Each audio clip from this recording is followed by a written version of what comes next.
ఉన్న బంగారాన్ని విడిపించి ఆ రోజు ఆన్లైన్ రేటుకే మేము కొంటాం. Sharma gold company. నమస్తే విజయ మేడం. నమస్తే ఉషా. మనకొచ్చిన కామెంట్లో నా భార్య నేను 25 ఏళ్ళ పైబడి అయిపోయింది మా పెళ్ళి అయిపోయి, కానీ ఈ మధ్య కాలంలో నాతో సఖ్యత సరిగ్గా లేదు, అంటే కమ్యూనికేషన్స్ కూడా మాకు లేవు. వేరే వాళ్ళతో ఫోన్ కాల్స్, బయటికి ఎక్కువ వెళ్ళిపోవడము, బయట అదర్ పర్సన్కి అట్రాక్ట్ అవ్వడం జరుగుతుంది. నేను ఎవరికీ చెప్పుకోలేని బాధ నాది. నా వయసు ఇప్పుడు 50+లో ఉన్నాం మేము. మా పిల్లలు పెళ్ళిళ్ళ ఏజ్కి వచ్చేసేసారు. నేను ఏ విధంగా తీసుకోవాలి సిచ్యుయేషన్ని? పిల్లలకి చెప్పొచ్చా చెప్పకూడదా? ఆవిడతో సంసార జీవితాన్ని అసలు ముందుకు తీసుకెళ్లాలా లేదా అన్న కన్ఫ్యూజన్స్ నాకు ఎక్కువ ఉన్నాయని అడగడం జరిగింది.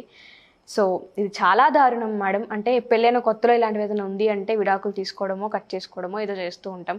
పిల్లలే పెళ్ళిళ్ళ ఏజ్కి వచ్చిన తర్వాత ఇంట్లో భార్య ఇంకొక అతనితో రిలేషన్ మెయింటైన్ చేస్తుంది అంటే ఆ సంసార జీవితం ఎంత అస్తవ్యస్తంగా ఉందో మనకు అర్థమవుతుంది. ఆయన బాధ గురించి చెప్పుకుంటూ రాసిన కామెంట్ ఇది. ఏదైనా పరిష్కారం ఉంటుందా? నేను ఏ దిశగా ఆలోచించాలి, అసలు నేను ఏ యాక్షన్ తీసుకుంటే మంచిది అని అడగడం జరిగింది. అసలు ఏం చెప్పొచ్చు? దీనికి ఖచ్చితంగా ఒకటే సొల్యూషన్ ఉంటుందని మనం చెప్పలేము ఉషా. రకరకాల పాసిబిలిటీస్ ఉన్నాయి. ఒకటి, ఇంకా అసలు జీర్ణించుకోలేకపోతే ఏంటి ఇలా చేయటం, ఇన్నేళ్ల సాన్నిహిత్యం తర్వాత ఇలా ఎందుకు చేసింది నా భార్య, అది నేను తీసుకోలేను అని అనుకుంటే కనుక పిల్లలతో చెప్పి విడాకుల దానికి వెళ్ళొచ్చు. ఓకే. లేదు, పిల్లల పెళ్ళిళ్ళు టైం దగ్గర పడింది అంటున్నావు. ఇప్పుడు ఈ విషయం బయటకు వస్తే వీళ్ళ పెళ్ళిళ్ళ మీద ఎఫెక్ట్ ఉంటుంది కాబట్టి జనరల్గా సహజంగా దట్టు ఎవరిది తప్పైనా కానీ మన సమాజంలో ఏంటంటే అట్లీస్ట్ మగవాళ్ళు చేస్తే అది కొంచెం క్యాజువల్గా తీసుకునే రకం. రెండు తప్పే, బట్ స్టిల్ ఆవిడ చేయటం వల్ల అనేది బయట ప్రపంచానికి తెలిస్తే అది ఇంకా దిగజారిన ఇది కింద ఉంటుంది. ఎందుకంటే మన సొసైటీలో ఇప్పటి వరకు చూస్తే మగవాళ్ళే ఎక్కువ శాతం చేస్తుంటారు ఇవి జనరల్గా. అలా అని నేను మగవాళ్ళనే తప్పు పట్టట్లేదు, ఆడవాళ్ళని ఇది కాదు, అసలు చెప్తున్నా. ఎప్పుడైనా మనకు బహుభార్యత్వం, ఏదైనా హస్బెండ్ ఇల్లీగల్ రిలేషన్షిప్స్ పెట్టుకోవటం ఇవి కామన్ మనకి చూసే విధానంలో. బట్ ఇది పెళ్ళికి ముందు తెలవటం, అంటే పిల్లల పెళ్ళిళ్ళకు ముందే ఇట్లా పలానా ఆయన భార్య ఇట్లా చేసిందంట అనేది తెలవటం వల్ల పిల్లల పెళ్ళిళ్ళు వాళ్ళ లైఫ్లో ఎఫెక్ట్ అవుతాయి అని అనిపిస్తే కనుక అప్పటి వరకు ఆగి ఆ తర్వాత డెసిషన్ తీసుకోవటం అనేది ఒక ఆప్షన్. ఏ ఆప్షన్ తీసుకున్నా లేదా సరే వాళ్ళ ఆవిడ్ని కన్ఫ్రంట్ చేసి, అంటే ఎందుకు ఇట్లా చేస్తున్నావు, ఇది నా దాకా వచ్చింది, నిజమా కాదా అని ఫస్ట్ అడగాలి ఉషా. ఎందుకంటే ఒక్కొక్కసారి ఒకవేళ ఆవిడ కూడా జాబ్ చేసేటప్పుడు ఏదన్నా ఒక ఎమోషనల్ కనెక్షన్ మాత్రమే ఉండి ఫిజికల్ రిలేషన్షిప్ లేకుండా క్లోజ్గా ఫ్రెండ్ లాగానో ఆత్మీయంగా మాట్లాడుతూ ఉన్నా కూడా ఇట్లాంటి రూమర్స్ వచ్చే అవకాశం ఉంది. బట్ ఏదైనా ముందు క్లారిఫై చేసుకోవటం అనేది కంపల్సరీ. ఆ అమ్మాయి కూడా ఒప్పుకుంటే మీరు ఏ డెసిషన్ అయినా తీసుకోవచ్చు. ఇంకొకటి, సరే 50 ఏళ్ళు దాటిపోయినాయి, ఇప్పుడు స్టిల్ ఇన్నేళ్ల తర్వాత అసలు భార్య ఎందుకు అట్లా చేయాల్సి వచ్చింది అంటే అసలు మన దగ్గర మనం ప్రేమని సరిగ్గా పంచలేకపోయామా, మన డ్యూటీస్. ఇప్పుడు మగవాళ్ళు కూడా పొద్దున్నే ఆఫీస్కి వెళ్ళిపోయి 9ంటికి బాక్స్ పుచ్చుకుని రాత్రి 8-9ంటికి వచ్చేసి తినేసి వాళ్ళకి అవసరమైతే పని పూర్తి చేసుకుని పడుకుంటే ఆడవాళ్ళ మైండ్ ఎట్లా ఉంటుంది? ఏళ్ల తరబడి వాళ్ళకి కొన్ని కలలు, కోరికలు, ఆశలు, ఆశయాలు, ఇట్లా ఉండాలి, భర్తతో అట్లా ఉండాలి, ఇలా ఎంజాయ్ చేయాలి లైఫ్ని అనే కలలతో కదా ఆడపిల్ల పెళ్లి చేసుకుని వస్తుంది. వీళ్ళు అట్లా ఒక రాంగ్ స్టెప్ వేయటానికి ఇంట్లో ప్రోద్బలం, అంటే ఉన్న సిచ్యుయేషన్స్ ఏంటి అన్నది తరచి చూసుకోగలగాలి. అలా అని కండిషన్స్ ఉన్నాయి కదా అని ఉన్నాళ్ళందరూ ఈ స్టెప్ వేయమంటలేదు, వేయటం కరెక్టు కాదు. బట్ ప్రతి చర్యకి ఒక ముందు రీజన్స్ ఉంటాయి కొన్ని, ఎందుకు అట్లా జరిగింది అనేది. ఇన్ఫ్యాక్ట్ ఈ భార్య ఎవరైతే ఉందో ఆవిడికి తెలవదా చేసే తప్పని? ఎందుకు తెలియదు మేడం? తెలుసు కదా. బట్ ఏ పరిస్థితులు అట్లా ముందుకు తోసినాయి, ప్రోత్సహించినాయి అనేది ఖచ్చితంగా తెలుసుకోవాల్సిన బాధ్యత భర్త మీద ఉంటుంది. అవునా? ఇప్పుడు ఒక పిల్లవాడు అబద్ధాలు ఆడుతున్నాడు, తప్పు చేస్తున్నాడు అంటే ఏదో మనం వాడు అడిగింది ఇవ్వకపోతేనో, వాడు అడిగితే కోప్పడతామనే భయంతోనో మొదట స్టార్ట్ అవుతాయి తప్పులు అనేది. సో మనుషులు ఎక్కడైనా సరే ఏదో ఒకటి వాళ్ళకి లోపించింది, వాళ్ళకి దొరకలేదు, వాళ్ళు దానికోసం తాపత్రయపడుతున్నారు అన్నప్పుడు మాత్రమే ఇలాంటివి చేస్తూ ఉంటారు. సో అది అనలైజ్ చేసుకుని ఏమన్నా అంటే బ్రాడ్ మైండ్ ఉండి, ఓకే నా వైపు కూడా తప్పు ఉంది కాబట్టి ఇవి నేను సరి చేసుకుంటాను అనేది ఒక కరెక్షన్ అంటూ ఉండి, ఎలా ఉందాం మనం ఇక నుంచి అని అంటే దాన్ని సరి చేసుకుని ప్రాపర్గా వెళ్ళిన వాళ్ళు కూడా ఉన్నారు, చూశాను నేను. సో అంటే ఏంటంటే ఇక్కడ వేరే వ్యక్తులతో రిలేషన్షిప్ ఉంది అంటే ఆల్వేస్ ఫిజికలే ఉండాలనేది కూడా ఏం లేదు. సో చాలా మట్టుకు first reason why women enter into affairs అని అన్నప్పుడు నీకు ఫస్ట్ చెప్పే కారణం because lack of emotional connection with husband. తనకి ఆ ప్రేమ ఆప్యాయతలు దొరకక చెప్పుకోవటానికి, అంత షేర్ చేసుకోవటానికి హస్బెండ్ దగ్గర వీలు లేనప్పుడు వాళ్ళు తెలియకుండానే పక్కకి ఇంక్లైన్ అయిపోతారు. ఆ తర్వాత maybe it leads to physical affair, అది వేరే విషయం. సో కాబట్టి ఇవన్నీ కూడా చూసుకోవాలి. ఇంకొకటి, మీరు ఇలానే చేయండి అని మనం అంటే ఖచ్చితమైన దారి చూపించాల్సిన పని లేదు. ఎందుకంటే ప్రతి సమస్యకి కూడా చాలా సొల్యూషన్స్ ఉంటాయి. సో మీ ఫ్యామిలీ కూర్చుని మాట్లాడుకుని, మీరిద్దరు వైఫ్ అండ్ హస్బెండ్, అది ఆవిడ కంటిన్యూ చేయను అని అంటే ఏం చేయొచ్చు, ఒకవేళ మీరు దాన్ని తీసుకోలేకపోతే ఏం చేయొచ్చు అని ముందు నేను చెప్పినట్టుగా డైరెక్ట్గా విడాకులకి వెళ్ళిపోవాలా, పిల్లల పెళ్ళిళ్ళు అయ్యే వరకు ఆగాల, పిల్లలతో కూడా చర్చించాలా వద్దా అనేది మీ భార్యాభర్తలు ఇద్దరు కూర్చుని మాట్లాడుకుని డిసైడ్ చేసుకోవచ్చు. అంటే మేడం, మీరన్న దాని ప్రకారం చూస్తే హస్బెండ్ వైపు నుంచి ఇటువంటివి ఏమన్నా కమ్యూనికేషన్లో కానివ్వండి, వాళ్ళ మంచి చెడులు అడిగే ప్రాసెస్ ఏదైతే ఉంటుందో, ఏదైతే మిస్ అవుతూ ఉంటామో ఆ ప్రాసెస్లో ఇది జరుగుతుంది, మేబీ జరిగింది అనుకోవడానికి ఒక కారణంగా కనిపిస్తుంది.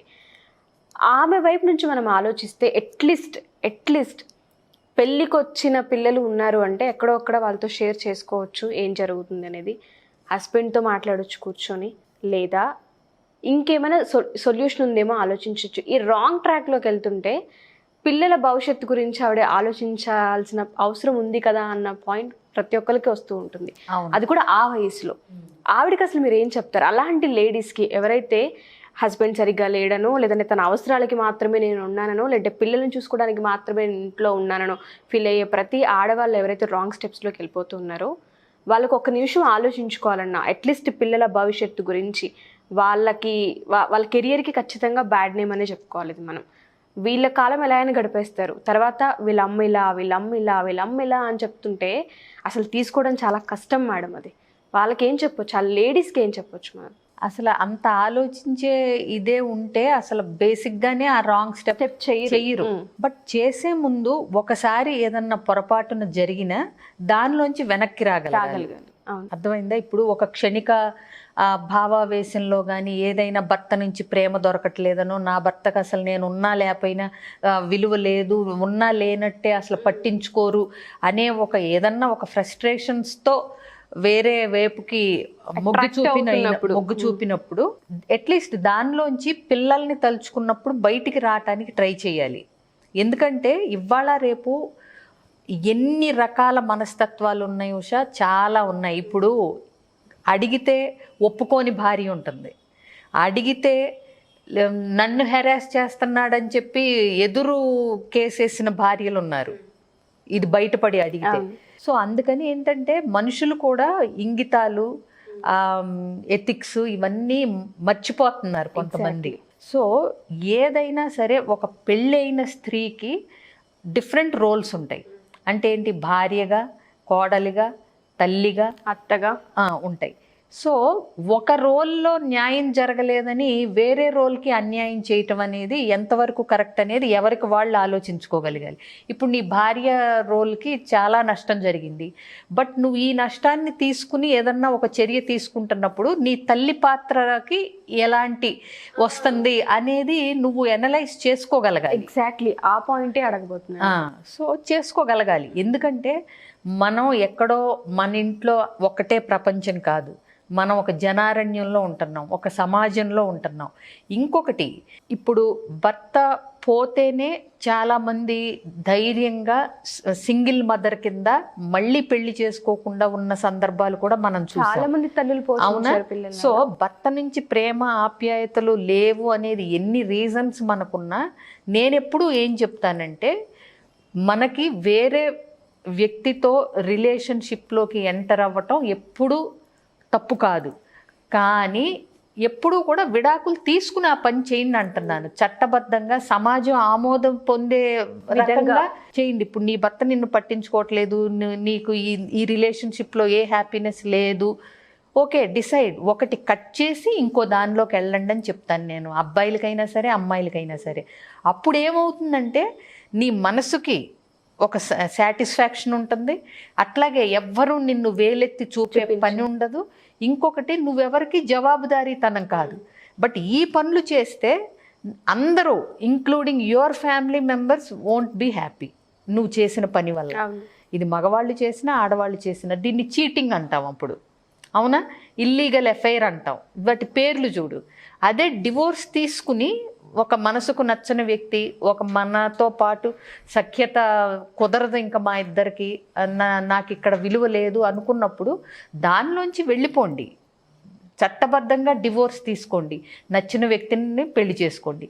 బట్ ఎందుకు ప్రాబ్లమ్స్ వస్తున్నాయంటే, సొసైటీ కోసం పెళ్ళి కావాలి, పిల్లలు కావాలి, మంచి పేరు కావాలి, కానీ పరిస్థితుల కోసం ఇంకొకళ్ళతో ఉండొచ్చు అనేలాంటి తెలియనంత భావన పెరిగిపోతుంది ఇప్పుడు సమాజంలో.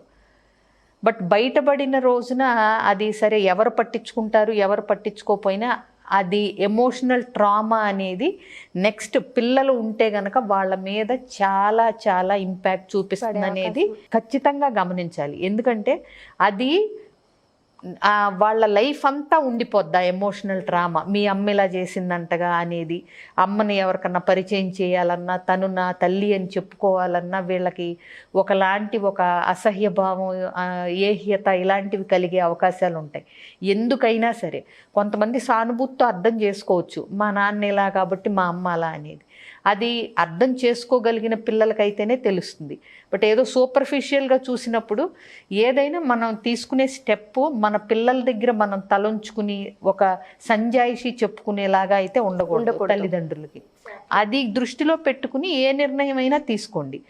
సో ఇప్పుడు ఈ అక్రమ సంబంధాలు, ఈ అఫైర్స్, ఈ ఇల్లీగల్ రిలేషన్షిప్, ఈ పేర్లన్నీ ఎందుకు వస్తున్నాయి? నువ్వు పద్ధతి ప్రకారం, ప్రొసీజర్ ప్రకారం చేయట్లేదు కాబట్టి మనకు నచ్చినప్పుడు ఉండమని ఎవ్వరూ చెప్పరు, ఉండాల్సిన అవసరం కూడా లేదు. కానీ డివోర్స్ తీసుకుని మీకు నచ్చిన రిలేషన్షిప్లోకి దర్జాగా, గౌరవంగా నలుగురికి అనౌన్స్ చేస్తూ ఎంటర్ అవ్వండి. చాటుగా చేయాల్సిన పని ఉంది. సో చాటుగా చేస్తున్నాము, దాచిపెట్టాలని చూస్తున్నాము, కప్పిపుచ్చుకోవాలని చూస్తున్నాము అంటే జనరల్గా ఏముంటుంది? అది తప్పే తప్పనే కదా. అంతే కదా. నువ్వు నలుగురికి చెప్పలేకపోతున్నావు అంటే అది నలుగురికి చెప్తే హర్షించే విషయం కాదు అనే కదా. సో ఏదైనా మనం మన జీవితాన్ని అంత దొంగతనంగా జీవించాల్సిన పనే ఉంది.